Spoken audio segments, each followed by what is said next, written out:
31 unmarked graves. The Florida Department of Law Enforcement was tasked with identifying the bodies on the site of the former Florida School for Boys in Marianna, a place where former students say guards violently beat young boys. Today, the FDLE revealed their findings, and Fox 13's Tanya Arja is here with more on that. Tanya? Well, the men who attended this school back in the 50s, 60s, and 70s believe these graves mark the spot where students were buried after being beaten to death.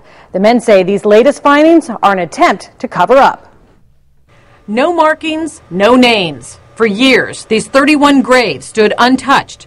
Hundreds of men, now in their 60s, have come forward telling awful stories of being beaten inside this concrete building. The boys called it the White House. And they would beat you 16 licks with this great big leather strap. The wall would go slap, slap, pow. If you could stay in the 16 licks, you could get up and run back to your cottage. But if you couldn't, they would beat you until you could. A group of more than 200 men who call themselves the White House Boys say some of the boys never came back. They believe these graves and other areas on the school property hold their remains. But FDLE says after a 5-month investigation, they found of the 31 graves, 24 individuals, 22 students, and 2 staff members died as a result of illness or accident. One teen was killed by other students. Another student, a runaway in 1940, was found dead 4 months later just off the property. 5 other people who died before 1925 had no listed cause of death. There is no evidence in any of these cases to suggest that the school or staff made any attempt to conceal any of the deaths.